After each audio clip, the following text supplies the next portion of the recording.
What's going on, guys? It's been a while. Extreme Nerd Table was back, and I have our friend uh, D, aka the Simply Incredible Crackers, or the D, and then we What's have up, guys?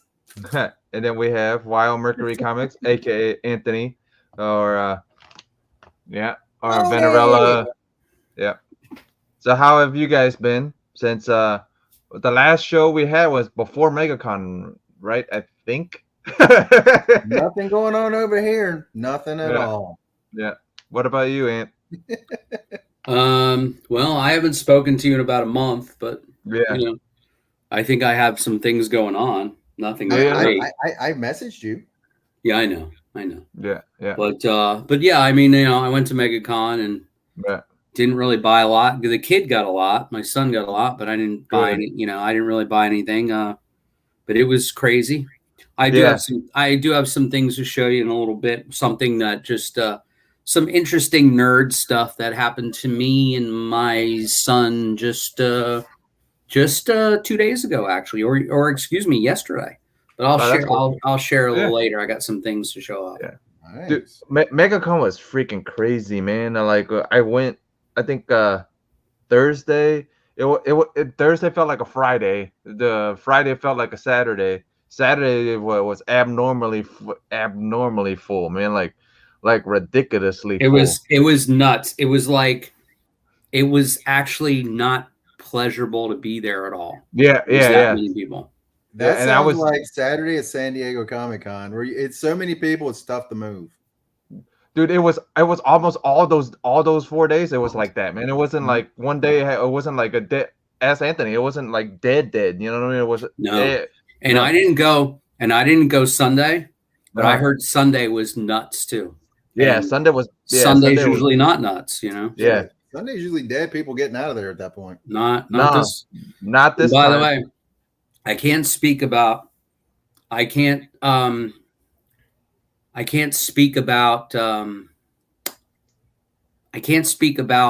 like comics because I didn't really buy much.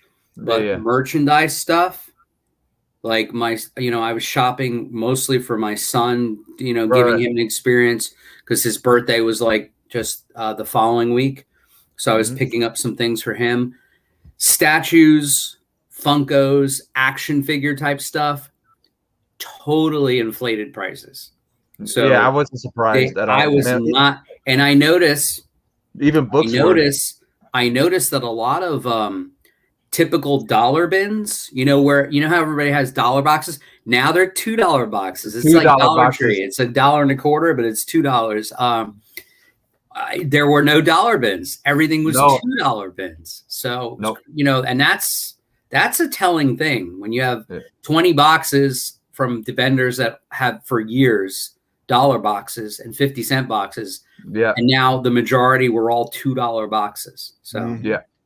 And then, they actually became dollars on Sunday because half of them didn't want to take the merchandise back. So, but Yeah. it was cool. It was hard. I was hard to see meet up with people, man. Like I wanted to meet up with you, and I knew so many people that went to the Yeah. show that I never saw ever.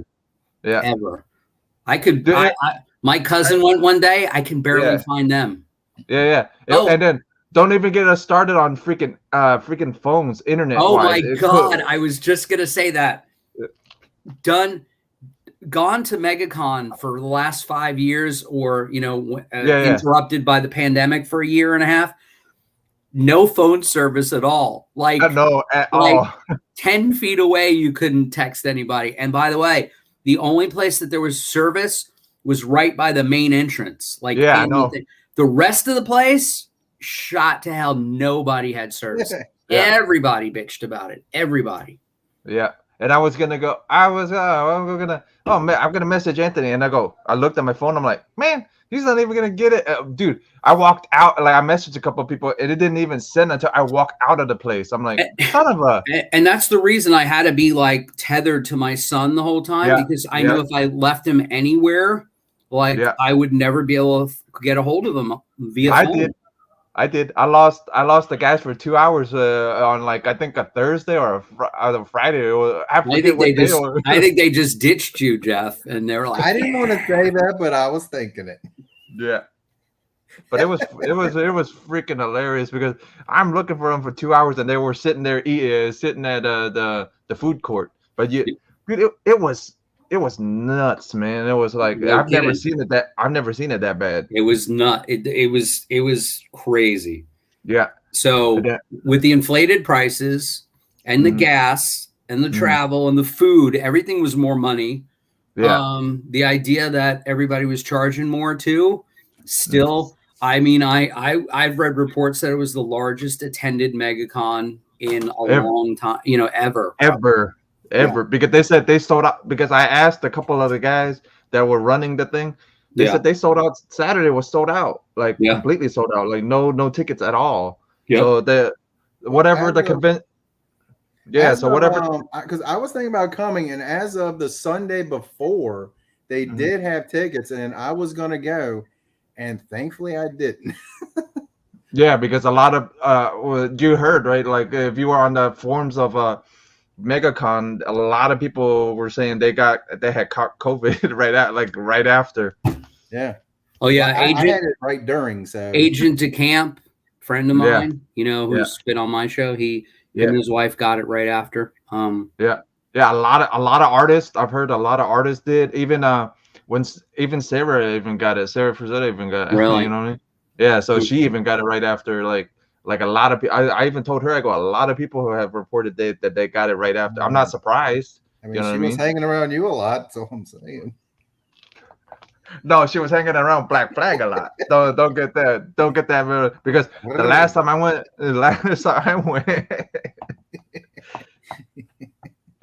Yeah.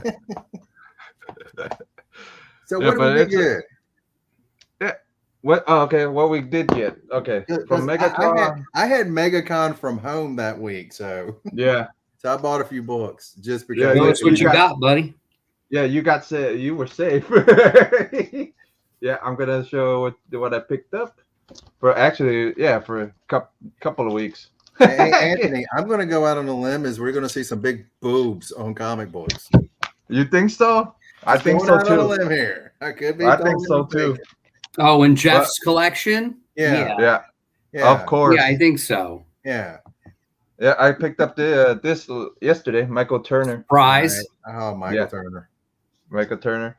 Then I picked up this one like a week before MegaCon. Way too soon. Yeah, one that doesn't have boobs on it. But the main reason I picked the main reason I picked it up were for Stephen Hughes' signature, really. So nice. Yeah, you're never gonna get that one because he actually passed in the 90s from lung cancer. Yeah. Anybody watching Stranger Things? Yeah. The guy. Eddie. You know Eddie, the guy with the mullet, the metal guy. Shouldn't he play Evil Ernie?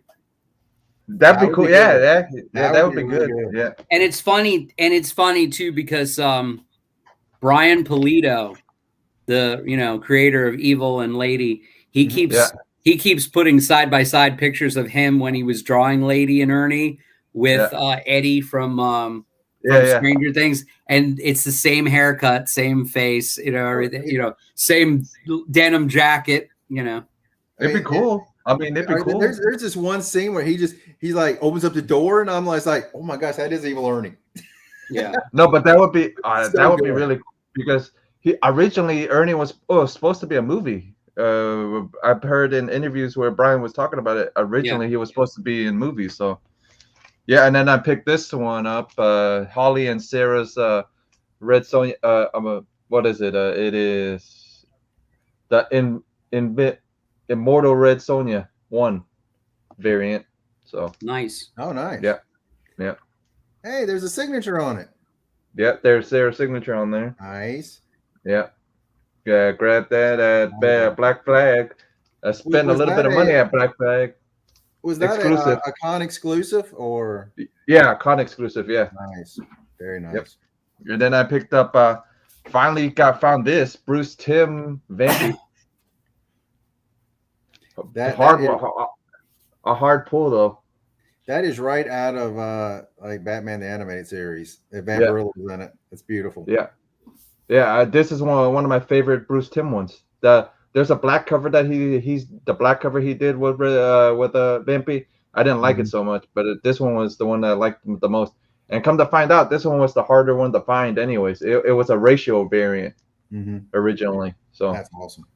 Yeah, but I was so happy to find. Actually, Bronze Age Brian actually found it at the booth. Like he went in the booth and he goes, "Hey Jeff, do you have that? Do you have that Bruce Timm?" I'll go, "Bruce Timm." Oh, look him. I'm like, "No." Bruce Timm.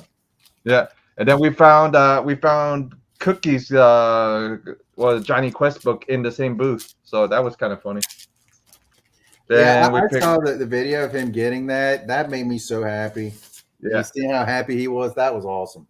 Yeah, and then and Bronze Age Brian actually gifted me a Jim Starlin Green Lady cover with the skull on it. Yeah. I like my ladies every color. Or I like like you guys say, I like my boobs any color. Yeah. And then I got an AOK from Steve a week ago or so.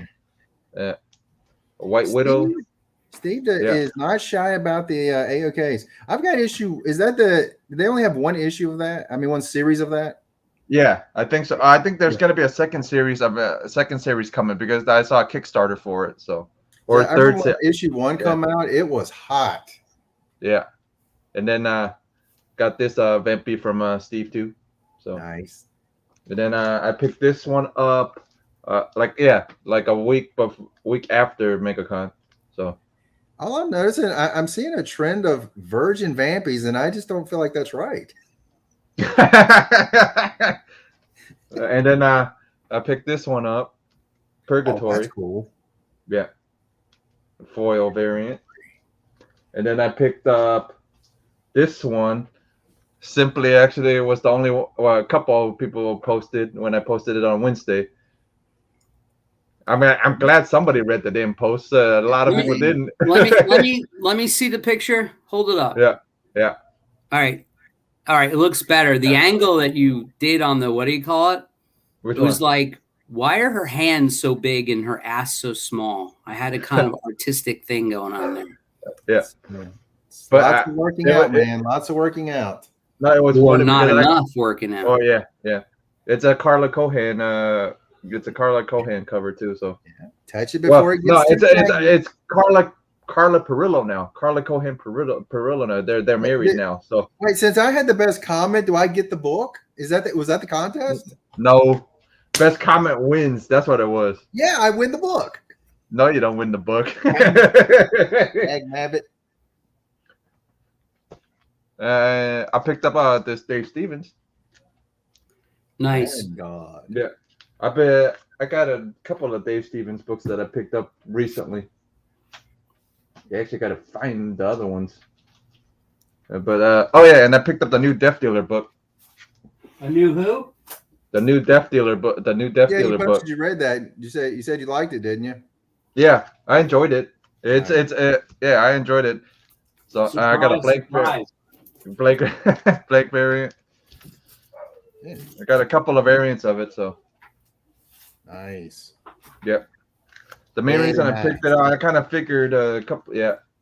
And then the Linsner cover. Linsner actually did a cover, and then a couple of Frazetta ones. I actually got to see this one in person, so this painting in person, so that's kind of cool.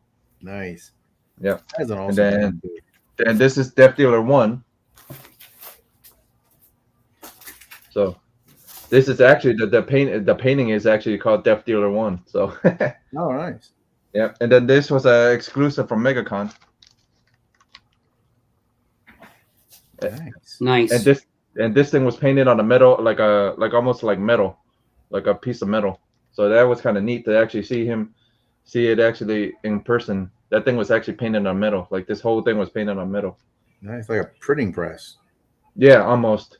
Like it looked like he used like a blowtorch behind it a little bit to get the dark, like you see the spots and stuff, like the black spots of it. Yeah, so he used that, and then he painted Death Dealer and the woman. So that was kind of neat. And then I picked up these. Blazing Combat. Yeah, I'm gonna now. I want to pick up the single issues after this. So, but it's kind of cool, man. It's Archie Goodwin's wrote it, like, and Wally Wood. There's all kinds of names on here, man. Like, like really known names on here too. And then Frazetta, Frank Frazetta colored.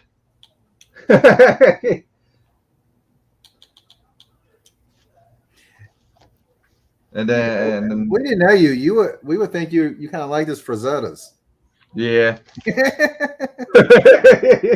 Oh, that one I love. That one that's nice. Yeah. This one, and then I think there was another eerie one you posted. Yeah, this one. That Queen Kong. Yep. That one I love. Yeah. No nipples. I can post it because it's no nipples on it. And they won't ding me for it. Does that mean we can't post the Batman with the bat nipples? We can just put you just gotta put stuff in front of those things. And then this is a AOK from this is a AOK from Brian from MegaCon. So and then another AOK from Steve from MegaCon. Does Steve ever buy himself anything? Yeah. Yeah. Because he's buying for everybody. Dude, me and Steve at MegaCon, trust me, we know. I think I've only spent it on that Vampy, and then everything else was so some of the guys wanted this or that, and I'm like, oh, that's cool. And then Brian's actually gifted me these. Nice. I never knew about these things, so that was kind of cool. And knowledge is power. Yeah. And then Hialeah gifted me this. Nice. And then this is Jay Ferguson cover, so airbrush artist from Canada. So I actually interviewed him like almost 2 years ago now. That was kind of cool. That he was just the beginning, and he just did like for the Vampy cover, like a Vampy cover I really liked. I reached out to him, and then I actually got an interview with him. A really cool guy too, man. So nice. Yep. And then Greg Horn, Department of Truth. Yep, that's pretty much what I picked up from MegaCon. Did you get that from Greg Horn's booth? I'm not sure if Hialeah did or not, but Hialeah gifted it. Yeah, Hialeah gifted. Yeah, Greg Horn had a bunch of stuff at the booth. Greg Horn was at the booth. He had all kinds of Greg's Horn's display every year looks like flea market shit. Yeah. It's just 11 by 7. Greg Horn. It's 11 by 7. No, I'm not talking about his art. I'm talking about his display. Yeah. His display. The prints everywhere. He's got a ton of variants. Yeah. But sitting up there talking to him, nice as can be. Yeah. Really nice guy, man. Like, cool dude. Like, he remembered us from SuperCon. He goes, "Oh, you guys, you're notorious." Yeah. Well, we took a picture, and he photobombed it. Yeah. Oh, and I picked up a replacement Vampy. I forgot about this one. Yeah, I picked up this one too. Nice. Replacement number 8. Oh, and come to find out, and Ken Kelly passed last week, right? Or last week or the week before last. Yeah. And that was kind of interesting. So yeah. That's the last one I actually grabbed. 2 books I grabbed. Yep. Nice. So what you end up picking up at home from MegaCon? MegaCon. Yeah. Who are we going to? Daryl? Okay. All right. I picked up 3 books and a baseball card. Picked up my Pete Alonso because I'm a New York Mets fan. So PSA 10, Pete Alonso Chrome rookie. So I had to pick that up. Let's go Mets. Even though we're struggling a little bit right now, still in first place. And everybody knows I like Orphan Black, so I got another variant of Orphan Black. We can talk about that too. We can talk about her other thing. All I've seen is the one trailer, and the CGI looks horrific. Okay. Okay. Horrific. I got what was this House of Mystery annual Halloween annual 1. First appearance of cool. iZombie, which I love the TV series. That's cool. I didn't know that. Little hokey thing there, so I love that. I think the cover's awesome. Yeah, I didn't know that was her first appearance. Yes. That's the, like you said, knowledge of power. Yeah. And the last thing I picked up, it was one of the books I've been wanting for a while. And I was like, you know what? I'm not spending all the money on a hotel and a flight. I'm just going to get it. So I picked up Very cool. Amazing Spider-Man 62. So I've wanted this Medusa cover for a long time. So you and your redheads. She got hair? She got hair, I know. Because literally, when I saw this cover, I thought it was blonde. Even though I know that's not her real hair color on the show. In most comics. Yeah. It's normally red, I think. Yeah, it's supposed to be red, but I don't know. Yeah. I don't know. I'm happy to finally add this to the collection. That's cool. I'm still mad that the Inhumans, the TV series, was so bad. So bad. Well, you don't gotta wait much longer. What was it? Doctor Strange is gonna get released. What is it? On Disney Plus. What I forget the date, but it's soon, so I know that. I'm ready to see it. Yeah. And I've heard a good thing so far. Oh, and I found the Dave Stevens books that I picked up recently. This one. Oh, nice. Yeah, I picked this one up. I've been on a little bit of a Dave Stevens kick, if you haven't noticed. It's not a bad kick. It looks like the cover of like a Tiffany album in the 1980s. Yeah, but it's not a bad thing though, man. I honestly. Nice. Yeah, but the funniest thing was this one. It's dated 1986. I was born in 86, so that's kind of cool. You young whippersnapper. Yeah. 86. Yeah. Makes you feel old, don't it?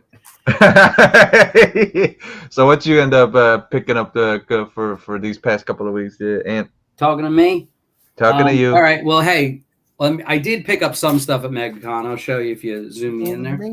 All right. So I got, by the way, not only were the vendors charging more money, but in the past when people were signing shit, it was always like, oh, the first signature's free, and every signature after that's $5 or $10. Yep. Not this time. Not this year.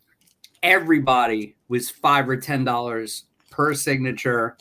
First signature, second signature, it didn't matter.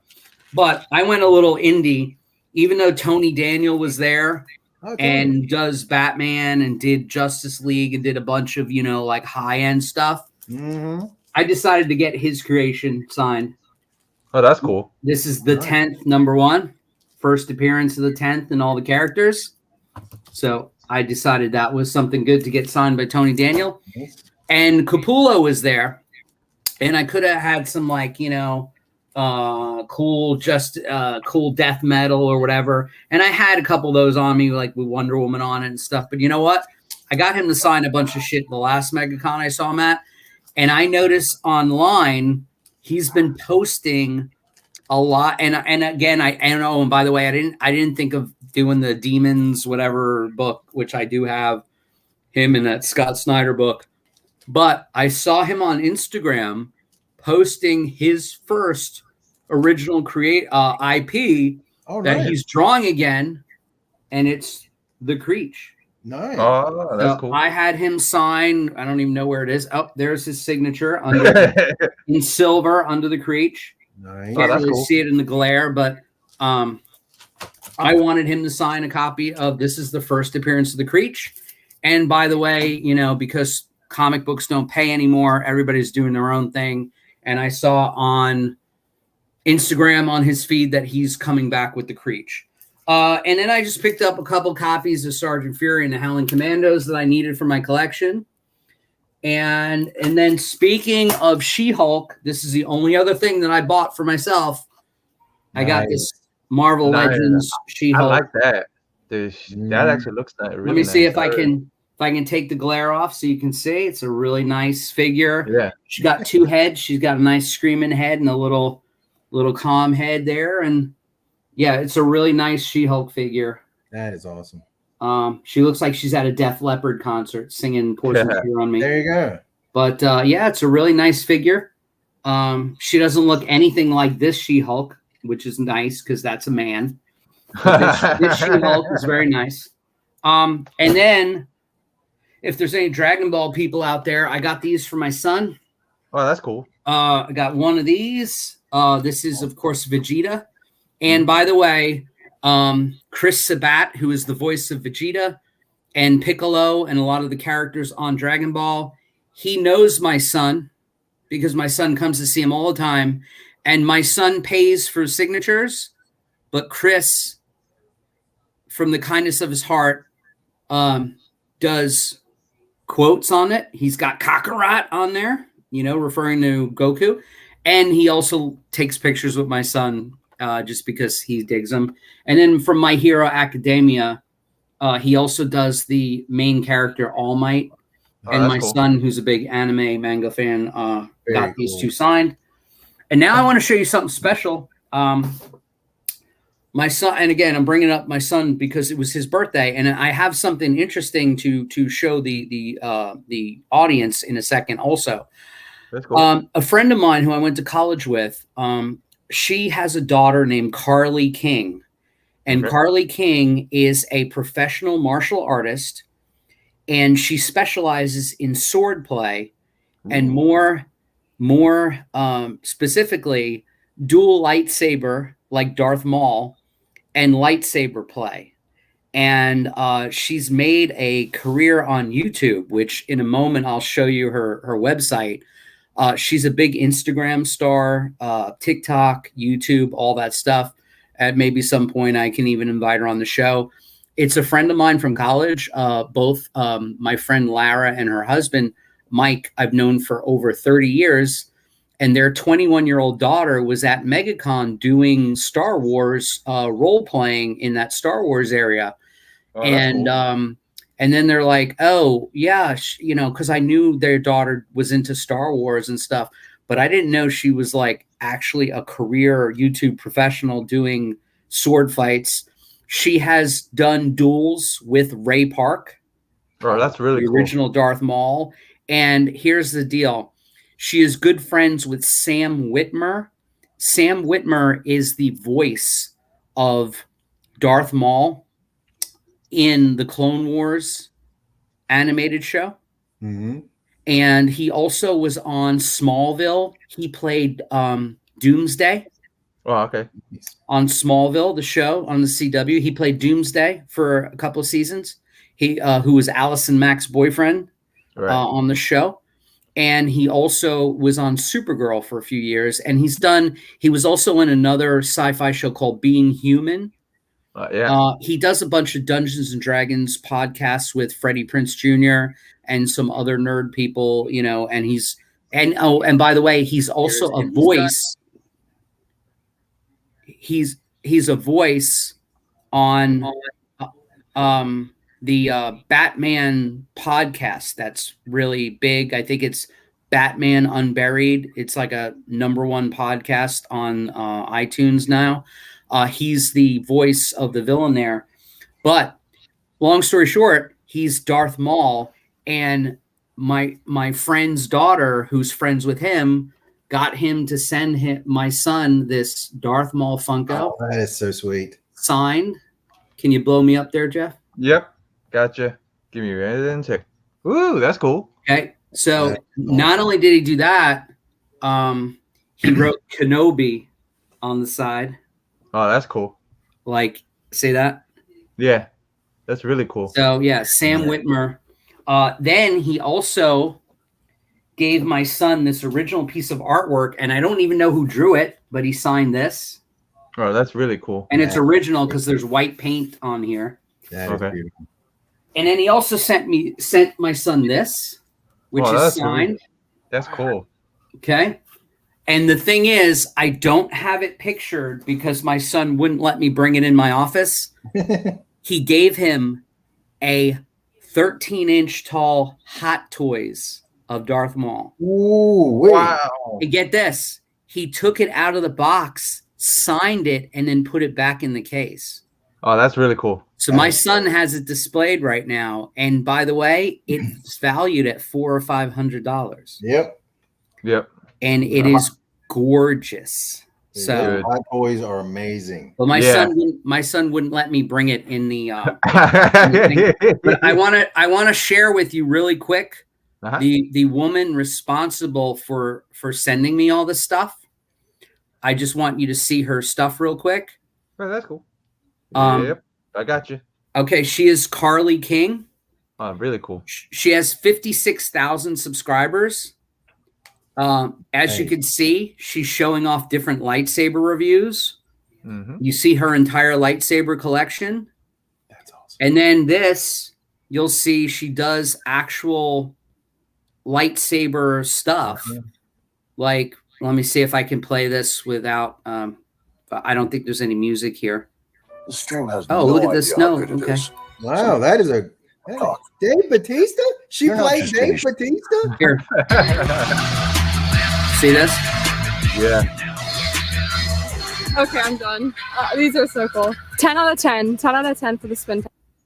She's So she does tutorials on spinning thinner lightsabers than and the Clone stuff. Wars or even the movies. But and as you can see, not an unattractive woman either. So yeah, all the people watching the replay, go look her up on Instagram, Twitter, TikTok, YouTube. Carly King. She's a martial artist.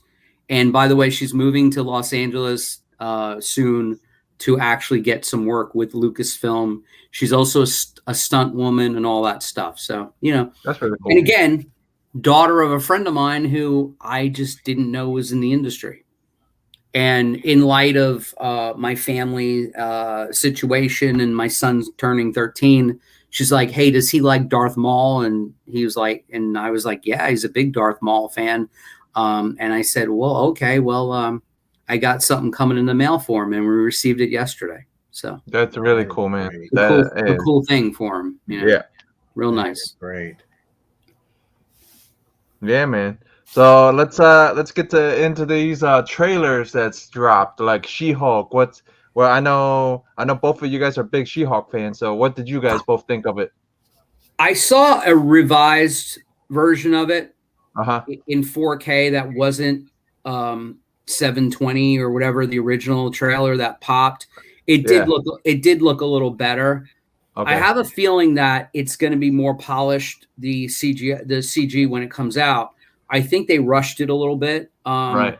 I don't actually think they should have showed She-Hulk at all. I think they should have just had Tatiana. However, with polishing the CGI, I do like the actual the way they have it, because it's very much like the John Byrne, Dan Slott She-Hulk, where She-Hulk is sexy and all that, because I think that's what you need. I don't think you should make her look like Arnold Schwarzenegger and all manly and stuff, because I think that would have got a big backlash from fans. Mm-hmm. I think, and by the way, it almost looks a little fetishy with her carrying that little guy into her bedroom.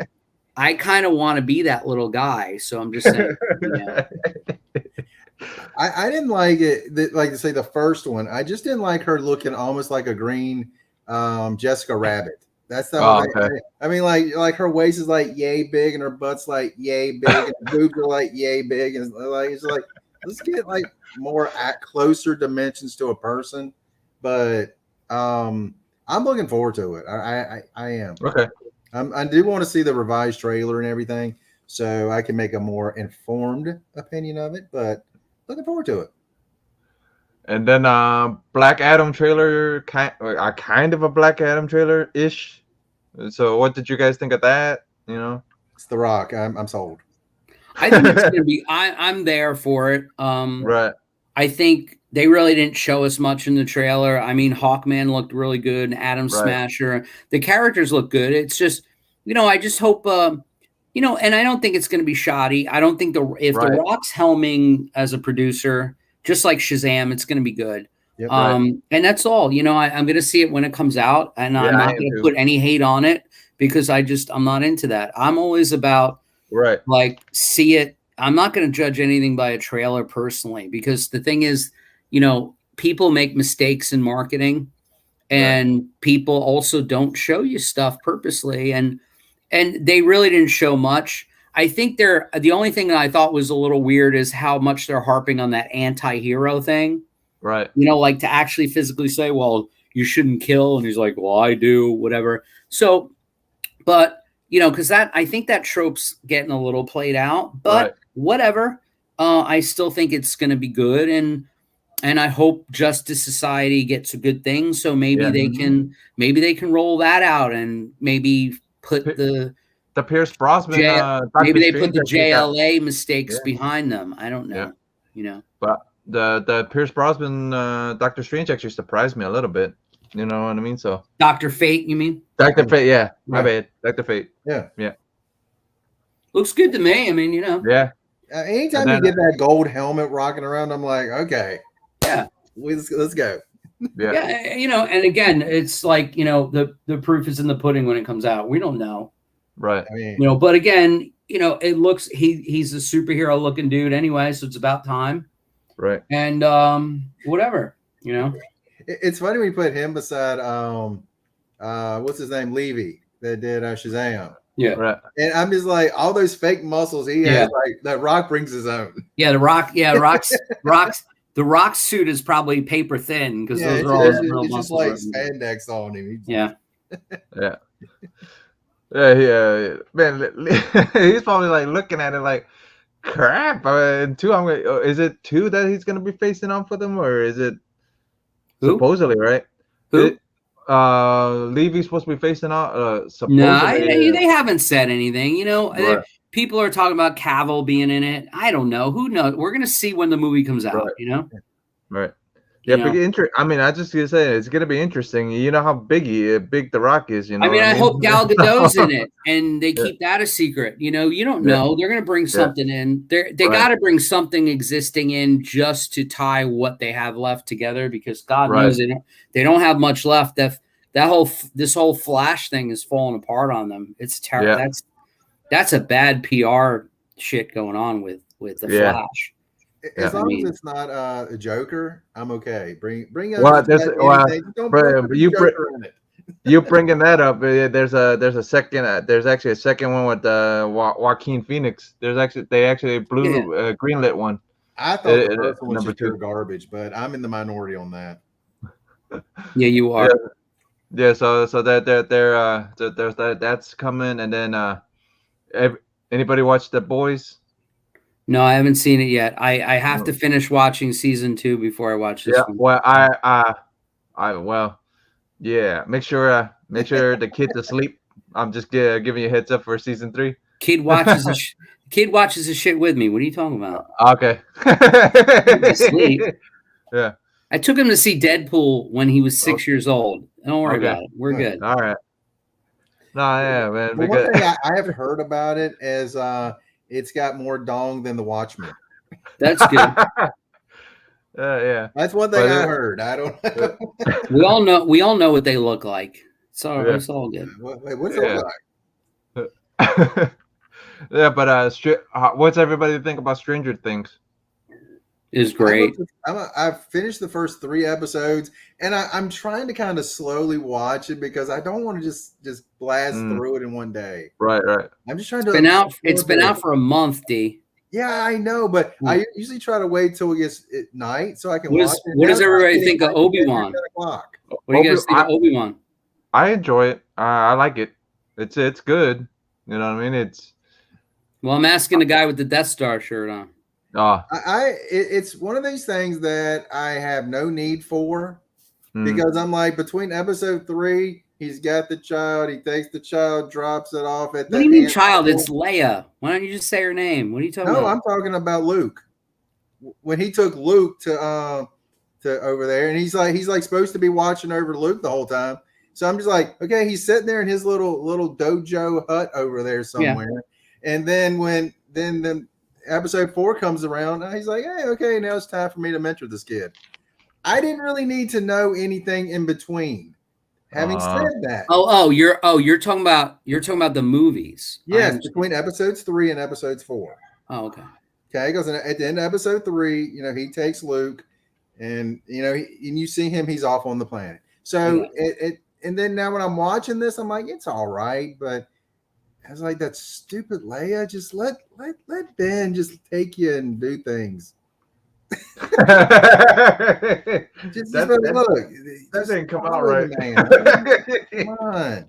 But as it's going on, I'm enjoying it. I actually am surprised. You're not liking seeing Vader. Young Vader at that. Come on, really? And I'll tell you why. Because at the end of Rogue One, I felt like I got all I needed to know from episode 3 to episode 4. You're not appreciating how badass he's been, though. He moves so quick. Yeah, I mean, but again, like I said, it's like Vader year 10. It's like a young Vader. He is rocking that shit. Yeah, but again, it's like a story I don't feel like I've needed. All right, well, but again, I want this understood. What I've seen so far, I've enjoyed. Okay. I have enjoyed it. It's like something that, like, I don't really need that, but let me give it a shot. It's like, it's okay. I don't find it to be like, oh my gosh, this is great, but I find it to be good. The best part of it for me is McGregor. Seeing him back as Kenobi, I'm all in on that. And that last episode, man, when he started twirling that saber, getting his groove back, and when he held the water, the crack in the water, and then, by the way, that last shot, that landscape profile shot when Vader lifted Reva off the ground, that was badass. There's just stuff going on there that, I'm sorry, I know you say we don't need it or we don't want it, but we never saw this shit before. I never said people didn't want it. But here's another reason why I say I didn't need it is because how many of these characters are going to be going forward to episode, as the episode 4 and on. And that's one reason, like, well, most of these characters aren't going to be around. Well, you didn't need Rogue One either. I mean, I needed Rogue One. Why? I loved Rogue One because that's a different story where you really don't, there's only one character that's really significant to the when movie. Rogue One started, you can honestly say everyone's going to die at the end of this movie. Exactly. You knew their fate. Except for, 2 guys. But you don't know what's going on in Kenobi because there's still another 12 years after that we're not seeing. So we're just seeing the first 10 years. Like Third Sister, give me more Third Sister.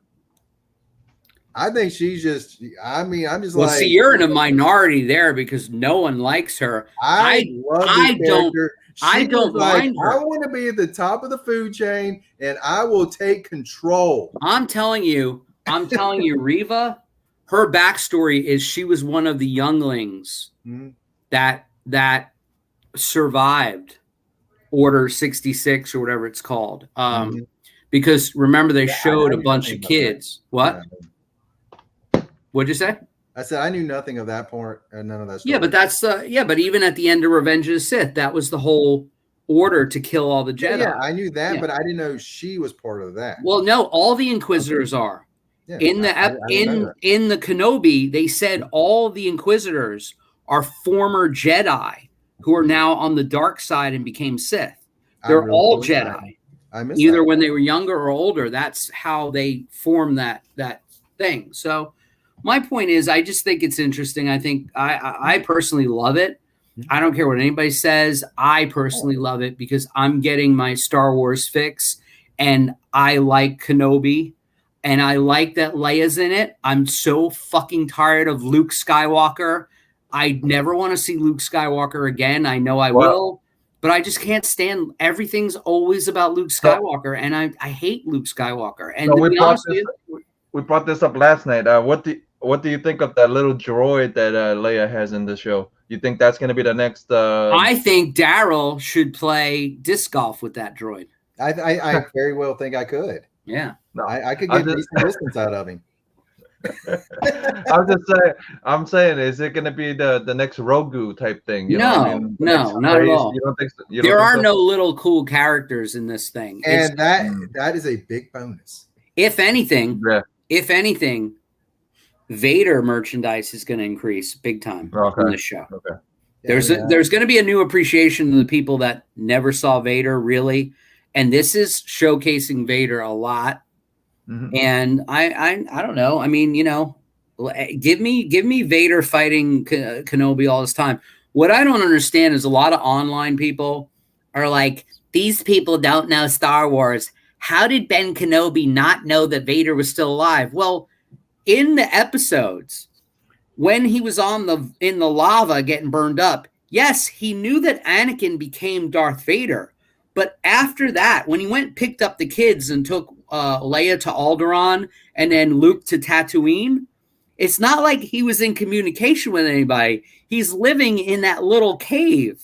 He's not communicating with anybody. He's only watching Luke. Now, it's not just about Vader. They never said he was hiding them from Vader. He was hiding them from the Emperor.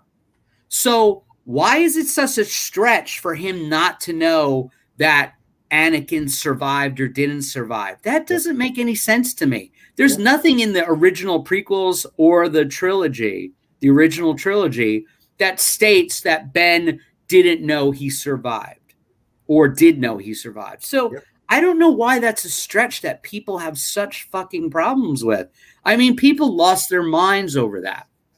And they refuse to watch the show because of that. And they're like, oh, the people writing the show don't respect Star Wars or no stars. It's like when What's-His-Face was on arguing about Boba Fett and Mandalorian. My whole thing was, in the original trilogy, we only got Boba Fett on screen for 4 minutes. So you're telling me that his whole personality, everything about him was supposed to be told in those 4 minutes of screen time? Guys, it's about merchandise. It's about marketing. It's about whatever. Ewan McGregor is kicking ass as Kenobi. Hayden Christensen is great so far, even though we haven't seen him as Darth Vader. Give me 10 seasons of that. I want to see every year right up until the Sand People thing. I don't care. Obi-Wan is fantastic. And I think also what this is doing, this show is bringing a lot of love for the prequels that maybe people are realizing, you know what? Some of them weren't that bad. And they're actually built a whole other legacy of lore and characters out of the prequels. So I would say 2 and 3, I didn't think were that bad. 1, I still think is horrible. 1 is bad, but what is it? Qui-Gon, what's his face? His character. Qui-Gon Jinn. Qui-Gon was great. Yeah. Darth Maul was great. And to be honest with you, Kenobi was great with Qui-Gon. So parts of Phantom Menace were terrible. Mm-hmm. Like Anakin was terrible. But and then Jar Jar. we got Padme out of it. We got the origin of the story, whatever. Mm-hmm. And we got the Emperor. But 2 and 3 prequel wise, I mean, I love those movies. Those are great movies, and I'm just speaking personally. I just think personally they were good movies. I wouldn't go to love, but I thought they were okay. Well, back then. Well, back then, over about a month or so, is I'm going to go from episode 1, go through the entire thing, and get the animated stuff in there where they belong, and try to watch the entire thing. Oh boy, and that's going to be it's going to take a minimum of a month and maybe 2 to 3. That's going to take a long time, by the way. A year. I'm calling it to make it all the way through episode 1. Yeah, I'm calling it. It's going to be a year, and then what about the Miss Marvel trailer? The what is it? Yeah, the Miss Marvel trailer. Guys, the show is out. Yeah, episode 1. Yeah, I watched it. Yeah, my bad. No, I'm just saying, it's the show is out. Yeah. What's everybody think? I too. You know what? I went in there not thinking I was going to like it, and I did. Right. I liked it a lot. Okay. Whatever. It felt so much for a younger generation. Yeah. Yeah, like the colors in the background. It's like you're watching. It's like if Scott Pilgrim was a TV show. Yep. Yep. That's good. And by the way, the actress and her family are fucking charming. very charming, very cool. Again, I watched it thinking I was going to hate it, and I liked it. That's I good. really did with no thought because I was like, I really don't know hardly anything about the character. I'm like, because every time I see her, she has one gigantic hand, and I'm just like, well, they totally changed her origin story. I actually I've read the first couple of issues, and I believe it or not, I like, you know, whatever people can write that I'm whatever woke or gay or whatever, but I actually liked the first couple issues that I read of I did too. Kamala Khan, Ms. Marvel. I liked it. I thought it was it was just a good story. And I actually kind of like, again, it's not like they're pushing the diversity of the character in your face. What it's like to me, it's almost like you're like if you watched My Big Fat Greek Wedding type of a movie or something. It's just showing a different ethnicity and how their families are. And to be honest with you, I'm familiar with Jersey City up in New York, what's nice about it is Jersey City is a very ethnic part of Manhattan, it's, I think it's Jersey City is like right above the Bronx there. Yeah, Jersey, it's right across from New York. It's right Jersey City is a very ethnic part of New York, and the thing is that they show it in a very loving manner that it's almost another character. And I like, especially when she was at the street market with her mom and all that stuff. Yep. I just like, it's very, you know, it's just nice. It's a nice show. And, you know, I know I haven't been on this show in 2 months when it ended, but, you know, like I can honestly say, even though, you know, the acting's subpar, like I didn't really like the last couple episodes of Moon Knight that much. Right. And to me, I actually watched this first episode of Ms. Marvel, and actually thought I actually liked this more because it's more lighter. I thought the whole Moon Knight thing was very dark and psychological and depressing. And I'm not comparing them because I think every show is different. Right. But this show, I was surprised as a comic fan and as a fandom, just a geek. I actually liked it a lot more than I thought I was going to. And I did have some trepidation. I'm like, this is just going to be some woke shit for an hour. Like everything's I'm a Muslim. And they didn't do that. And by the way, I would have a problem if the show was I'm a Christian. I just like the identifying. The family was so funny and cute, and the character herself. It's not, and for anybody watching the show, it's a non-spoiler, but her family is so strict and conservative that I even like when they show her in the school in the gym and she's playing dodgeball, and all the other girls look like your typical American girls where they're wearing really short shorts and tank tops, and they're really, you know, kind of like adult. And she's in high school, and she's a junior in high school, and she's dressed head to toe in sweatpants. You know, like she's such a nerd.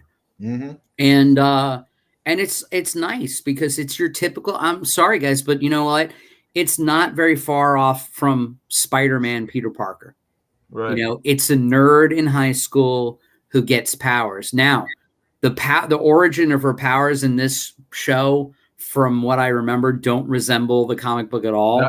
No.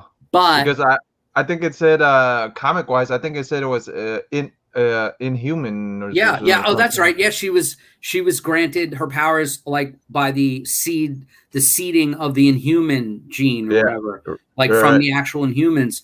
This thing is her nana sends her a bracelet that's got magical powers. Guys, the one thing I could say negative about the MCU, can we cut the bracelets out already? The Eternals all had bracelets. Shang-Chi has bracelets, and now Ms. Marvel has bracelets. Someone has a bracelet fetish over at the MCU. Somebody at Marvel was like, they saw Wonder Woman and they're like, she has bracelets. Give them to everybody. Bracelets for everybody.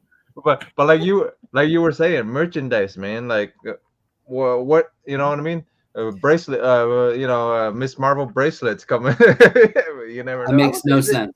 The scene that I really related to the most in this series, and whether that one episode, was when she wanted to go to the con, and her dad, coming like, you can only go if I go with you, and she was like, you're embarrassing. When he was the Hulk, yeah, with the green face paint, yeah, and you could see how just deflated he was. It almost hurt me. And because her family sucks. Yeah, but you feel for them. I mean, you feel the love that they have. Why couldn't her brother just take her? I don't understand that. What's going on there? Well, maybe he didn't want to go. That seemed like a big hole in the plot. He looks like he seems like he's young too, but he's got that beard that's down to here. It looks like he could drive her. I don't get it. He's like, I will talk to them for you. And I'm thinking, why can't you just take them? Yeah. You stupid fuck.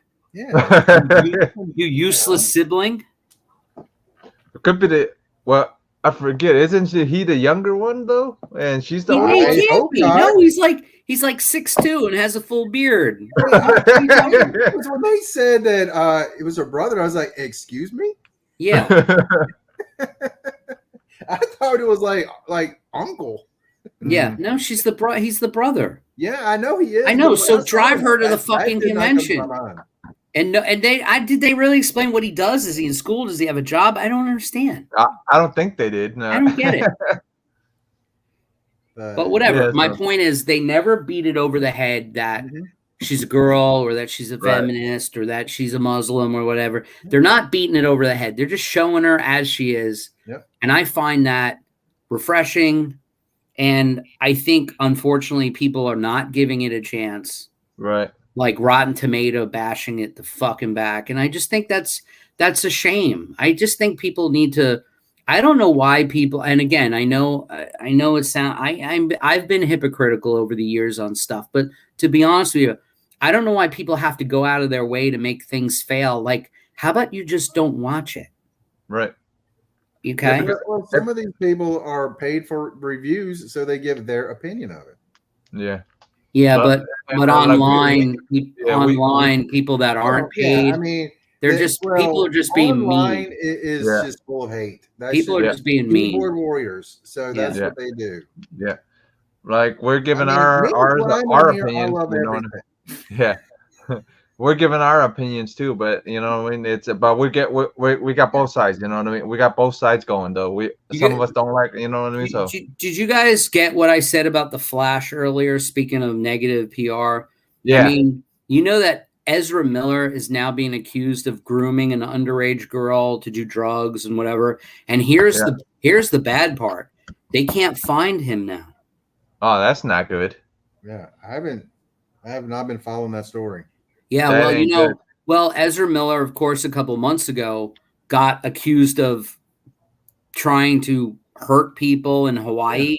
Yeah. Again, hitting women and a couple and all these people. And then he was arrested at their house. He was threatening to kill this couple or whatever that he met in a karaoke bar. And now there's an 18-year-old girl or 19-year-old girl that apparently has been close friends with him since she was 12. And the parents are accusing him of grooming her for the last 6 years by providing drugs and providing alcohol and LSD and all kinds of weird shit. And to be honest with you, that's not a really good PR thing. Nope. Because he's been in trouble before. Right. Unfortunately, I actually like him as the Flash in Zack Snyder's Justice League. Right. And I actually like him in the Fantastic Beasts movie and all that shit. But Warner Brothers must be shitting right now because, it's one thing to get in a dispute in a bar. But there's another thing to be accused of pedophiliac type activities. Yeah. And there's no way that they could reshoot the film. I mean, he's in it. He's the star of the film. And that's bad for them. Yeah. And I think, and again, I'm not saying any, because here's the deal too. Honestly, all these things that have come out, even the arrest, it's all alleged stuff. So Right. I'm not going to judge anybody on it. And I actually like him as an actor. I Right. just kind of thought that he was maybe on drugs or an alcoholic, or I also hear he does a lot of hallucinogenic drugs that he talks about and brags about. I think if you do LSD too many times, it kind of F's you up.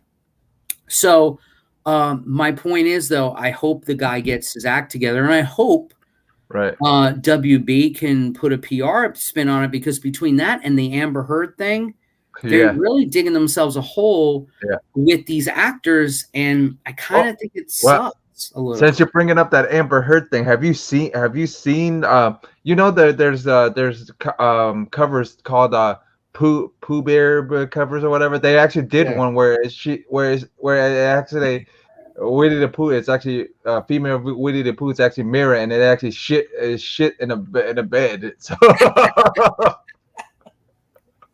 I saw that. Funny. Well, my thing is that, you know, I saw the cover. I'm like, huh? That's gotta. That and then I see stories, or I've seen stories about saying, oh, that, you know, she's only in the movie 5 minutes and 10 minutes. Right. And then you see other stories that say, no, she's actually in a lot of the movie. I mean, she is the romantic lead in the movie. So I imagine that is a lot of stuff they're going to have to edit, you know? And, you know, it's Amber Turd, you know, you're going to have a problem with that. And to be honest with you, I mean, not to be in her defense or whatever, but look, she lost the case. She's the laughing stock of the entertainment community. Can we all stop piling the hate on her? I mean, I just think that's going too far too. I mean, I've gotten a lot of grief because one, I think she's a horrible person, but she is. Where I've gotten the grief is I'm like, what do you do when the person you're with is always snorting cocaine, you know, chugging alcohol, taking tons of pills, on shrooms? It's like, well, no, I think, I'm not defending her. No. I'm also not like, oh, Johnny is so wonderful. Leave him alone. She 100% should have lost this case because she's a terrible person. Yep. However, flat out lying. However, flat out collar on it. To be fair, they were both Sid and Nancy, if you know what I mean. Yeah. It was a very toxic relationship. That's what I've said a lot. There was a lot of fault on his part because he was an addict. Yeah. So she was a gold digger, lying gold digger, and he was a junkie. Mm-hmm. So put those two together, and you're going to get a Courtney Love and Kurt Cobain. You're going to get a Sid and Nancy. You're going to get a Johnny Depp and Amber Heard. Now, does she deserve to be an Aquaman anymore? No. But let's stop then. Let's make her pay whatever she can pay and let her do an OnlyFans account and get some money back. And because that's the only career she's going to have. It's going to be called ishitthebed.com or ishityounot.com. But the point is that, you know, she's never going to have a career again. So I think Johnny, I think you got your revenge. Mm-hmm. And all the people that love Johnny Depp could be shooting up on TV right now, and everybody's going to be, oh, I love Johnny. Yeah, justice for Johnny. But they're super stands for Johnny too. Yeah, he was not innocent in all this. Okay.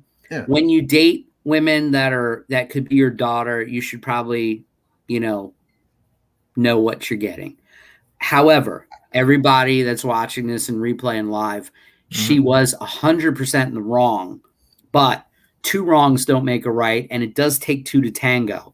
And by the way, he's a junkie. He's been a junkie for years, and I guarantee you he is still a junkie. But whatever. Hey, I wish the best for both of them. But one thing I was hoping they'd get together after the court thing. One thing I disagree on is Hollywood loves a comeback story. And it's going to be a while, but I would put money on it that she has a comeback story. She's going to be starring with Will Smith. She's going to be on doing some Lifetime movies. It's going to be Will Smith, Louis C.K., and special guest star Bill Cosby. You might have Cosmo Kramer in there somewhere too. With with a cameo by O.J. Simpson. Oh wow. I can just see it now. They're going to put out fight videos, and they're going to be like, "No, you." All right, guys. Like, no. So Let me show you how to slap. Here's somebody. that variant. Here's that variant I was talking about. You poo, yeah. Wow. Yeah. Did you poo? You know what that is? You know what that is? That's a hard pass. That's what that is. Yeah. I'm just showing you guys because I saw it. I'm like, really? I go. I like that we got a little bit of Jeff's browser history in his YouTube just now. You see that? Yeah. I saw like Ms. Marvel, Mm-hmm. but then I also saw like MMA women fighting and some other stuff. Yeah. And I'm like every Sarah Frazetta video online. Yeah. I won't leave that one down for sure. But yeah. Oh yeah, William Sorolla says yes. Kevin Spacey will also be starring in that movie. Spacey, yeah. Okay, that's one that may not get the comeback right there. Yeah, and it's gonna be William. It's gonna be produced by Bryan Singer. That'd be a movie. Woody Allen's got to be in there somewhere. Oh yeah, directed by Woody Allen. I mean, what's his name? Mel Gibson had to come back after all of his stuff. Yeah, but you see, Mel Gibson's still working, doing good shit. I mean, I like I say, I think she's going to have something coming up. Yeah, but you give Will Smith 2 years, this slap never happened. Yeah, but this Amber Heard thing is never going to go away for her. It's just not. She's not. She's going to be going straight to porn and OnlyFans. There's no other way. 20 years, she's going to be Jessica Tandy. Come on. Jessica Tandy. Wow. What was that woman's name that used to be on Murder, She Wrote? That's it. Was it Jessica Tandy? I think so. Yeah. That's weird reference. Yeah, it was. But Cocoon Part 27. Oh yeah, William, the Roman Polanski. Oh yeah, Roman. Yeah. Yeah, and then what was it? That's anything else that's been up? Oh, Joss Whedon could also get a director's job with yeah. Buffy reboot with Amber Heard. Directed by Joss Whedon. Yeah, but that's gonna be like you guys said, it's gonna be a couple of years before that happens. Yeah. Again, I'm not saying she's gonna start filming something new, a big budget film in the next 6 months. I'm saying that in a few years, it's gonna give it some time to separate. All I'm saying is online, which online opinion in today's world means a lot. Yeah. I've never seen so much vitriol for a person than what she's getting. And again, she lost. She's going to lose every movie role. She's got no money. Yep. But my point is there's a lot of like death threats and people want to kill her kid and all kinds of stuff. And I think that's a shame because at the end of the day, by the way, guys, the whole thing that we watched was not a criminal case. It was a defamatory couple divorce bullshit. And by the way, not your typical Mr. and Mrs. Smith down the road. These are Hollywood weirdos. Right. You know, that's the point that I made. If Johnny Depp was some Joe that lived down the street, you would throw that guy completely under the bus. And by the way, I will say something that the article that she did write never mentioned him by name. It was implied. Yeah. So, you know, there is a little gray area with that freedom of speech thing, but whatever. And William, you are right. When I mentioned Joss Whedon, I still love Joss Whedon. I don't care what he's been accused of. I think he's a great Buffy, Firefly, Serenity, thing that he did, Dollhouse. Even he did something called The Nevers, I believe, on HBO just 2 years ago when he got in all this accusation trouble. I love everything he's written except that Aliens movie, and I love his stuff. I don't mind Joss Whedon at all. Of course, the Justice League was an abomination, but I don't think that was all him. I think he was given a task that he didn't want to do, and it showed. But yeah, Joss Whedon's universe, I will stand by that. I think it was a trend-setting, pioneering, paving the way. And by the way, what's odd is Joss Whedon created a very feminist universe with diversity and inclusion all in it. Yep. Right. But at the time, he was banging every chick that worked for him. So whatever. I mean, but here's the deal too. I'm going to bring up a good subject that I've seen online about everybody, Right. whether it's people on the left or the right or whatever their political views or whatever, and even Johnny Depp and Amber Heard. Since we were talking about that, you should always judge an artist by their art and not by their personality. Yep. Because guys, John Lennon, who wrote Imagine and was all about peace and shit, he used to hit his first wife. So the thing is, people change. Maybe people just because they're, Roman Polanski, by the way, was a great film director. He just shouldn't have had sex with underage girls. But the point is, he's still a great filmmaker. And by the way, I'll stand by it. There's a lot of Woody Allen films that are fantastic. Yeah. Would I go have coffee or a beer with Woody Allen? No. But that doesn't mean you can't watch his movies because of his personality. And by the way, when people talk about directors and actors and whatever, like we have joking around, there are people responsible that work on these movies that maybe they don't fool around with girls, underage girls, and maybe they're not grooming people, and maybe they're not saying political shit. What about the people in catering and the lighting and all? It's not just about the director and the star and the whatever. Johnny Depp is a junkie. He's been a junkie for 20 years. But the truth of the matter is, everyone went and saw Willy in the Chocolate Factory thing, and they saw his Alice in Wonderland movie, and they saw his Pirates movie. He was high on every film he's done. But who cares? That's like saying, I'm not going to listen to the Rolling Stones because of Keith Richards. It's stupid. See, these people. That's the road I was going to look at is musicians. Every rock star was a junkie. Yeah. Every rock star was banging underage girls. But that's okay because we don't care what they do in their private life. We only care about what they do on screen. And that's the way it should be, but it can't be because everything's social media now. And I'm the artist on Misty America and Vanarella. I have to be on these shows talking about my personality to even sell one fucking comic book. That's sad because you know what?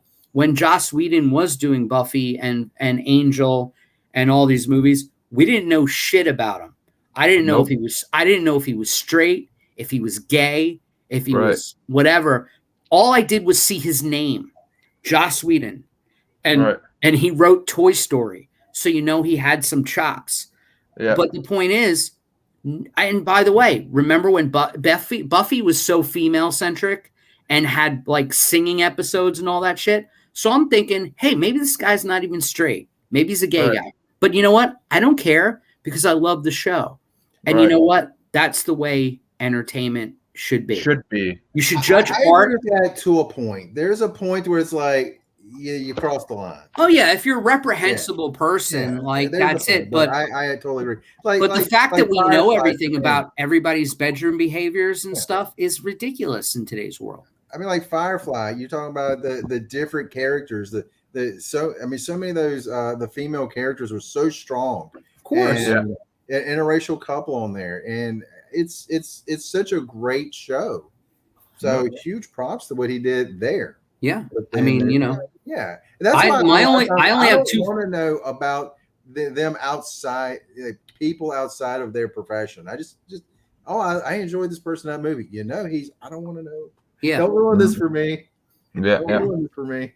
And it's true, and with age I've learned that because I do remember, you would see in the 80s, in the 70s, whatever, you'd see articles on musicians.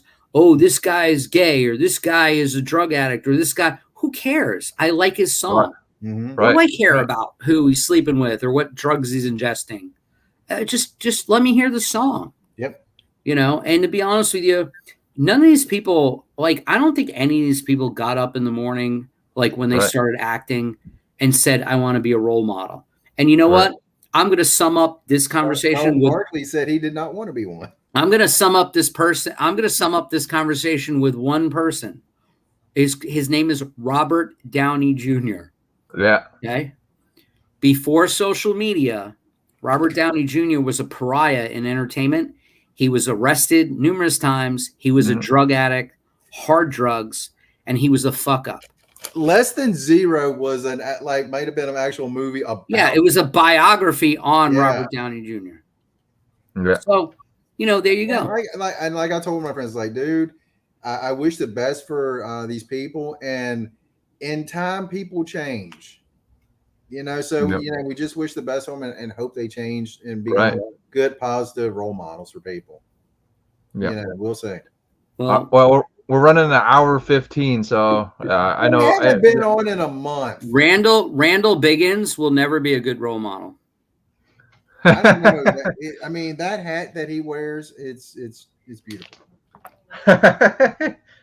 Yeah, but like I said, it would be. Yeah, it's been a while, but still, man. So what else has came up? We lost another good famous artist, Ken Kelly. And how did you guys hear about Ken Kelly? How did Anthony? How? Well, I knew Ken Kelly from the Kiss covers, originally. Right. He did. I don't know this person. Ken Kelly did the cover of Love Gun and Destroyer and the classic Kiss covers. Oh, the actual albums? Because the albums.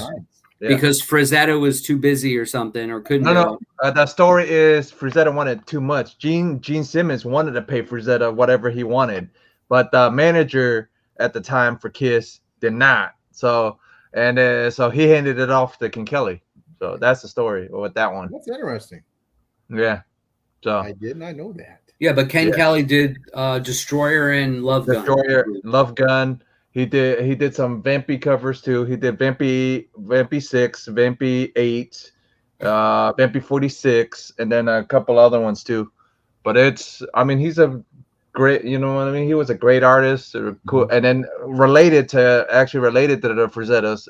I was actually related to grandma, so related to his wife as a cousin. So that was really cool to learn. So they were actually related. Wow.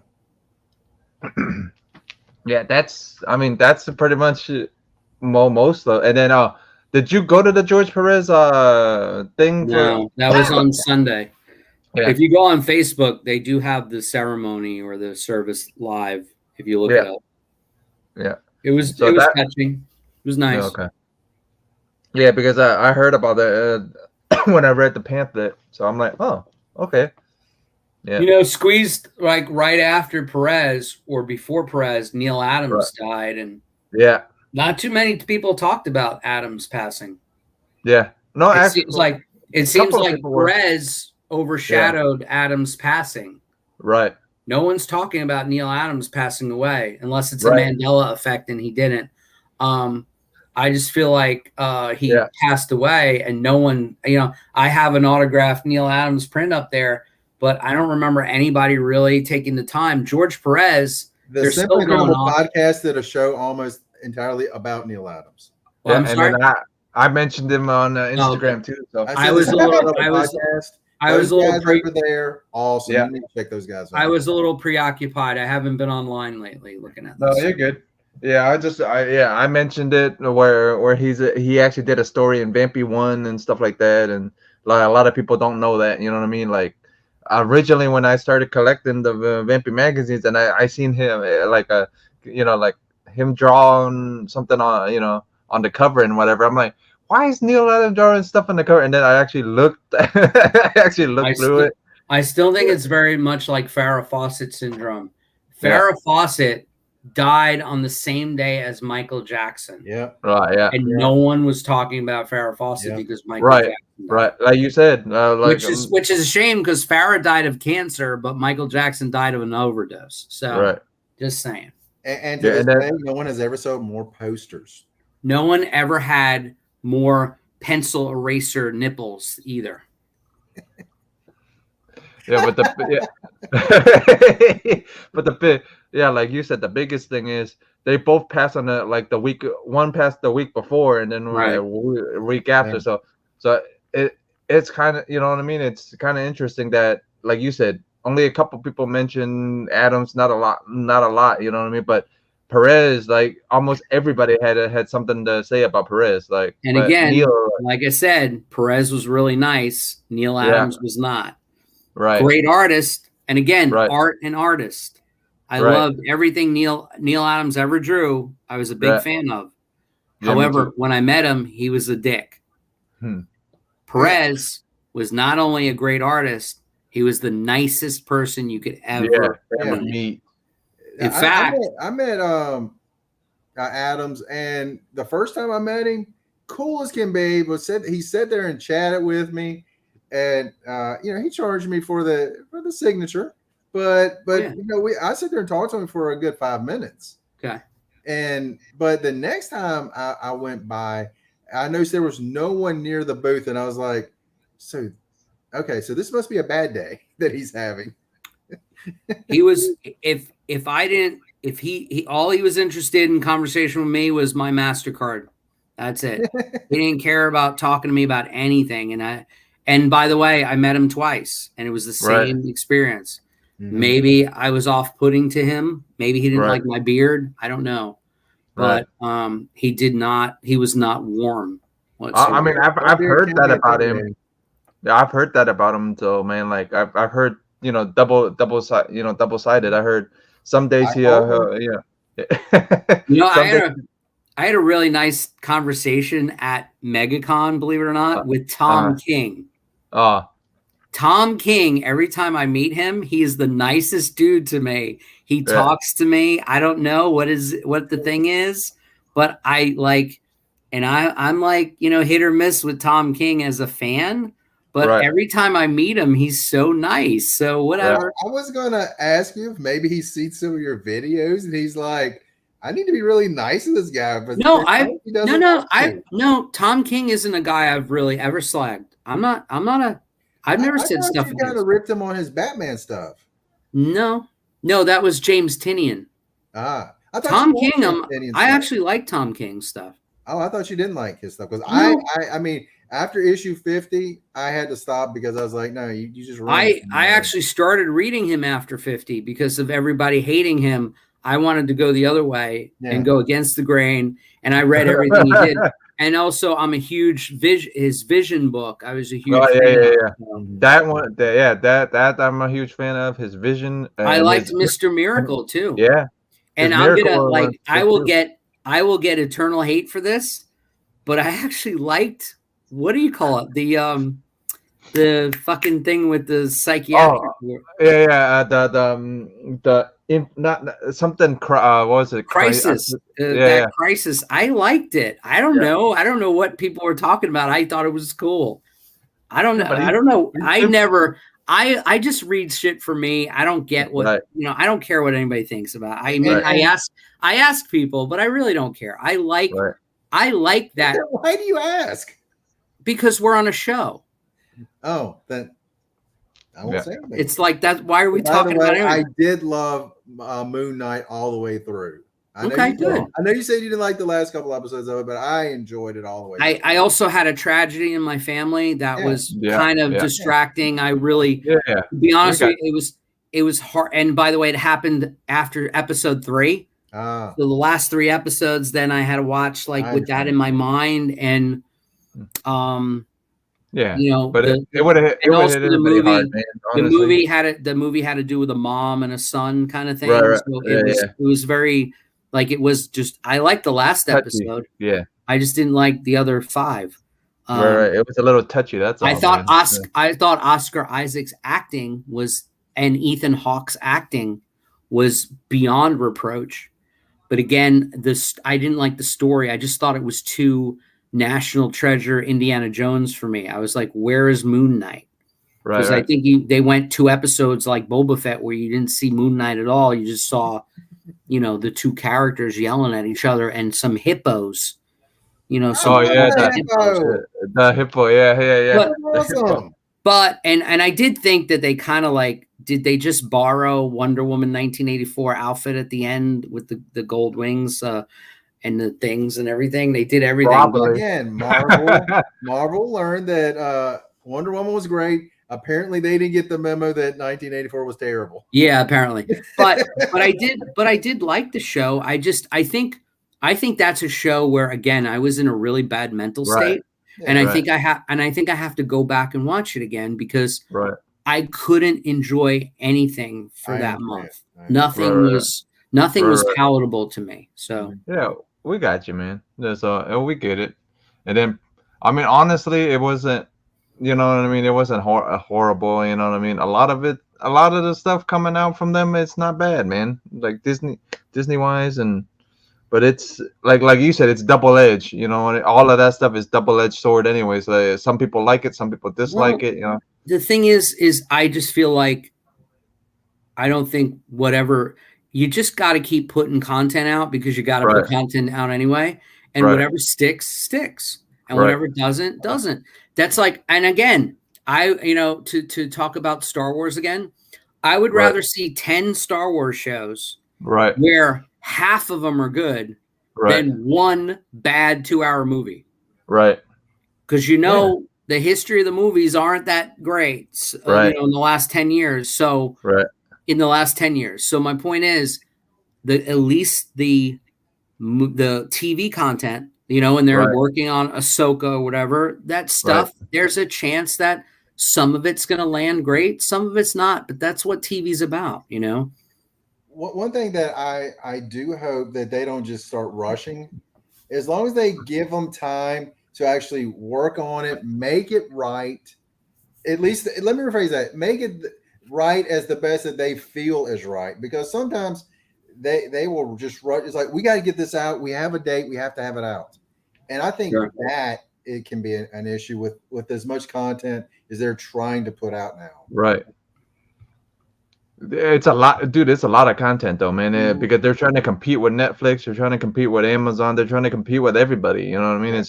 It's everybody's rushing content, not just them. DC is taking their sweet time to put out crap. Well, DC's selling a lot of their stuff. If you think about it, Moon Knight probably got the outfit from 84. Probably Warner Brothers probably sold it. Yeah, Warner Brothers has so much problems at the top level. Yeah, that I'm surprised they even get the shit done at the bottom level. I love my DC stuff, but man, it's not. Except for animated, they still somehow, to me, do really good with animated. I thought they don't touch it. I thought Peacemaker was a home run for them. That was that was surprising. And ironically, I thought the Suicide Squad movie was fantastic. But it missed everybody because of when it came out in the pandemic and putting it on TV like they did and everything, on HBO Max. They missed a big deal. I saw some article the other day that Morbius has actually made more money than the Suicide Squad. Which is Morbius? Oh, did you hear Morbius? They re-released Morbius.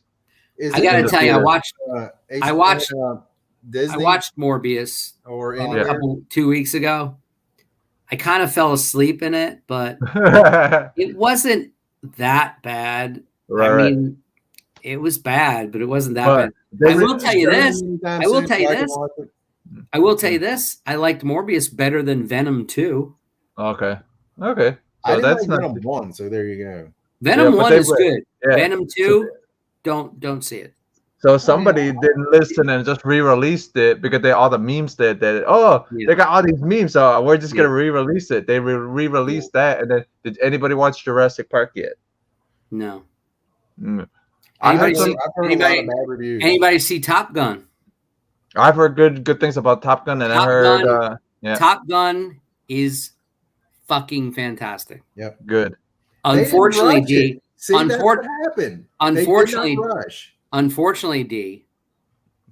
You really should see it in a movie theater, not at home. I don't do theaters. Well, you're missing out because it is phenomenal. I've got nice surround sound. I got a nice big TV. I don't need to hear people talking and looking at their cell phones while I'm watching a movie. Well, I don't know what you're very unsophisticated audiences in Virginia because no No one's Dude, I see talking. that all the time. No one's But, talking in cell people phone getting in a up, Florida walking in theater. and out. No. I'm just like, And by the way, when I saw Top Gun, the theater was packed. Good. I don't want And to. people were clapping at the end. It was so Yeah. good. It's a really good film. It reminds me of Yeah, that that's what I commercial. heard. I heard a lot of good things about Top Gun. So And my favorite film of the year. It's like Good. that commercial where at the end of the movie they start clapping, and the guy's like, "The people that made it are not here." I actually put Top Gun maybe in my top 20 movies of all time. It's that good. well, yeah, like I heard that. And that's after one Top Gun- viewing. Yeah, Top Gun. Yeah, I heard Top Gun like surprised a lot of people too, man. Like they were expecting, a lot of people were expecting not good, but a lot of people said no, it's actually good, fantastic. I figured it was going to be good because I think Tom Cruise. I mean, I'm not going to say anything about his beliefs, but his movies, I think, are generally very good. Every scene in the movie, when the pilots, his crew, he's got like 6 pilots and the enemy pilot. It's all real footage. There's no green screen. Mm-hmm. Every single actor in the movie is actually in a jet, and that comes across on the screen amazingly. Nice. Thing is, they're not flying the plane; they're in the back, but you don't see that. And also, the actors, if you watch the behind the scenes things on it, they were working their own cameras to get the shots. And by the way, they're doing Mach 2 and Mach 3 and all the G-force shit, and it's all the real actors. And let me tell you something, there's hardly any CGI footage in the movie at all. Every scene are real jets doing these real maneuvers, and it is astoundingly good. And by the way, all the non-aerial stuff is great too. The story's great. Yeah. Jennifer Connelly is fantastic in this film. A lot of people don't realize this, but she's not ugly. What? I said a lot of people don't realize it. She's not ugly. No, but my point is, even It's her story stunning. in it is fantastic. Ever since Labyrinth. A spoiler in the movie, which is not a spoiler, in the original Top Gun. Okay? No, it's not a spoiler. In the original Top Gun, Goose? Maverick is being reprimanded because he's fooling around with an admiral's daughter. Right. She is the same character that's referenced in the first movie in 1986. Oh, that's awesome. And it's great. Oh, and here's another thing. When she walks, when they introduce her, she's running a bar that she owns by the base. When the camera first sees her, guess what artist is playing on the jukebox? David Bowie is playing on the jukebox. Oh, yeah, that's kind of cool. First scene we see Jennifer Connelly. Yeah, that's really cool though. Yeah, because Labyrinth and her, so that fits, man. That's really That neat. is awesome. But she's really great in it. Yeah. In fact, I think I actually, after seeing the movie, I said this movie was about Jennifer Connelly with some planes in it, because that's how that's how cool the story with her and Tom Cruise is in the movie. Oh, and also Goose's son, played by Miles Teller, is fantastic in this film. Fantastic. It's just I can't say enough how good it is. And by the way, I always bring up my son as a litmus test. I brought my 13-year-old son to see the movie. My son has never seen Top Gun, the original, nor does he want to. Okay. But he loved Maverick. That's good. That's really and good. You don't need to see the original. It's totally by itself. It's all about the original with Goose and Maverick and Iceman, but you don't need to see the first one. But that's they tell you everything you need in the exposition in the movie. They tell you everything you need in 2 minutes. You don't need to watch the first one. And he loved it. But that's a good test, though, man. Like he's the youngest, out of the group, and if he's liking it, that's a good. Great. That's a good praise. I took him to see it. Like he was a little, but he's like, I'll go with you and see it. Loved it, and there were a lot of young people in the theater. And a lot of people my age in the theater, and a lot of older people in the theater, and everybody loved it. And it made a shit ton of money. I heard. Not that that's a bar or a measurement, but it's very successful. And by the way, Tom Cruise, kudos for waiting. Yeah. because it was supposed to come out, what, a year and a half ago? Yeah. Mhm. Waited, and it paid off. Yep. Sorry, it really did.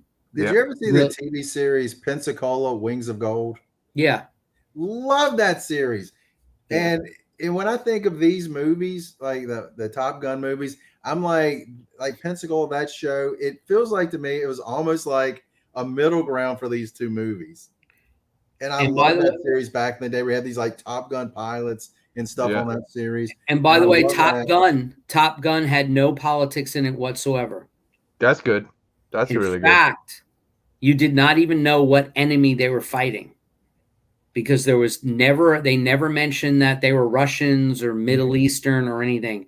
It was just a mission. Right. And that's all I'm going to say. But it was very nice because there was no politics in the movie whatsoever. There was no right-leaning politics and no left-leaning politics. It was just a movie about a squad that was on a combat mission. Was that mission impossible? It was impossible. And by the way, segueing or connecting to our Star Wars conversation, the actual mission was very much like blowing up a Death Star. It was actually a mission. I'm telling you, like, the first A New Hope, he's got the cast they had and he turns it off. Yeah. You okay, Maverick? Yeah, no, Goose was telling him what to do. Goose. Yep. All right. I'm getting a little tired, guys. It said use Scientology, Tom. Use it. All right. Use the force from the planet Xeno, Tom. They're trying to get Leah Remini. So what you guys got coming up? What you got coming up, Anthony? I got Venerella #2 is finally going to press at the end of this month. Okay. I finished the book a week ago. I'm actually scanning it tomorrow. Okay. And I'm going to start lettering it this week. And again, to all my backers, my fans, my followers, whatever that did, back the campaign, I really would like to say I am sorry it was a month late. And it might be a little more than a month, but if anyone knows me personally, I had some extenuating circumstances that I could not actually finish the book until I was in the right frame of mind. So, but it is done. The book is totally done. I just have to scan and letter it and send it to the printer. And then I have another worry because I don't know if the printer has my paper or whatever. And then after that, Misty America 2 will be launching sometime at the end of the summer. Okay. All right. What you got going on, D? Hold on. Let's see. In a couple weeks, Heroes Con. So I'm looking forward to that. My first big Comic Con in over 2 years. So that's I'm looking forward to that. Hopefully get some disc golf content in the next few days because the last 3 weeks or so I had COVID and it has just wiped me completely out. So hopefully I can get back on doing some videos for that. And sports cards, hopefully I can start finding some of that. More Pete Alonso rookies. I don't know. But more stuff coming out. Just follow us on the Simply Incredible podcast. Look us up on Instagram. We have a good time. They always have a good time. And then all I got going on is pretty much Extreme Nerd Table. If I can get the guys together, so we'll probably have it. So it's a maybe. So stay tuned. But I'll have a Death Dealer review coming soon. So and then I'll have I'm doing reviews in Cantonese and English now. I may be doing that. So that's in the works. I'm doing all kinds of. I'm trying to change it up a little bit, so I'll be working on a bunch of stuff. So just stay tuned, guys. Just subscribe, like, and you guys know the drill. So we'll check you guys. Thank you for joining the Frazetta table. And by the way, are we going to get that full video of you just going in depth on Vampirella? Yeah, I'm working on that. I've been hearing about that for quite some time now. Yeah, and from Robert Yu and everybody. That's right, Daryl. I'm still waiting on my origin story with you. Yeah. You know what? We can do it then. When do you want to do it? Right now, right after this. Well, I'm kind of busy right now. I'm on this podcast now. All So right. yeah. Well, let's check We'll you guys get that set up hopefully later. maybe in the See you later. next